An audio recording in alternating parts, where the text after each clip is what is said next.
Hohenzollern-Elector had coveted and seized.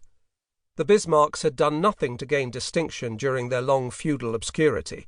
Ferdinand did not even exert himself to fight for his king. He left the Prussian army at 23 and missed both the disastrous Jena campaign in 1806 and the War of Liberation against Napoleon in 1813. The efficient management of his rambling estates was beyond him, and he drifted helplessly into economic difficulties. It needed a vivid imagination for the son to turn this easy-going, slow-witted man, with his enormous frame, into a hero, representing all that was best in Prussian tradition. Wilhelmina, the mother, was a different character.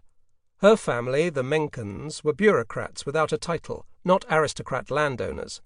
Some of them had been university professors.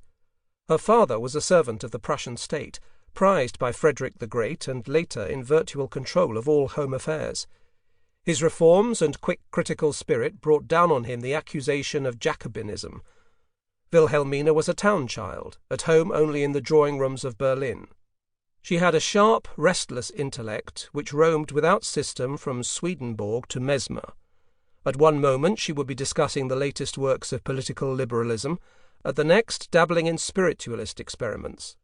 Married to Ferdinand von Bismarck at 16, she developed interest neither for her heavy husband nor in country life.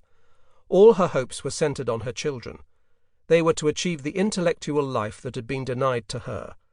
Her only ambition, she said, was to have a grown-up son who would penetrate far further into the world of ideas than I, as a woman, have been able to do.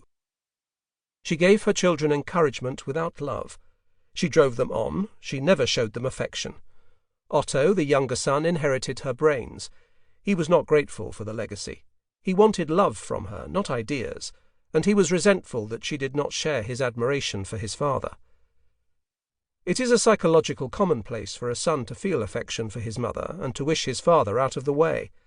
The results are more interesting and more profound when a son, who takes after his mother, dislikes her character and standards of value. He will seek to turn himself into the father with whom he has little in common, and he may well end up neurotic or a genius. Bismarck was both. He was the clever, sophisticated son of a clever, sophisticated mother, masquerading all his life as his heavy, earthy father. Even his appearance showed it. He was a big man, made bigger by his persistence in eating and drinking too much. He walked stiffly, with the upright carriage of a hereditary officer.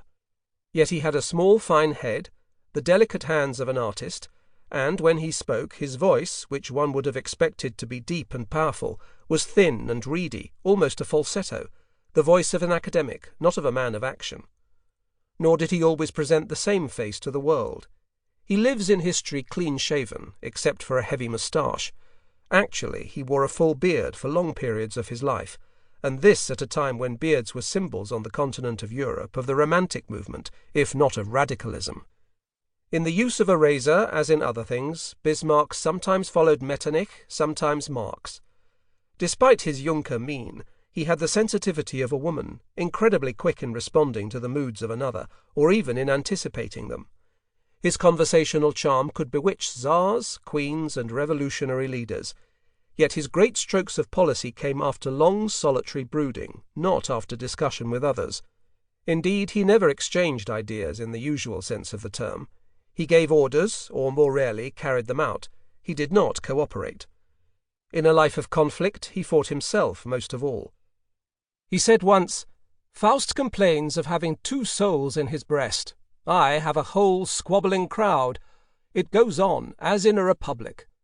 When someone asked him if he were really the Iron Chancellor, he replied, "Far from it. I am all nerves, so much so that self-control has always been the greatest task of my life, and still is."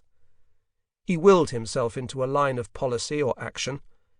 His friend Kaiserling noted of his conversion to religion, "Doubt was not fought and conquered, it was silenced by heroic will."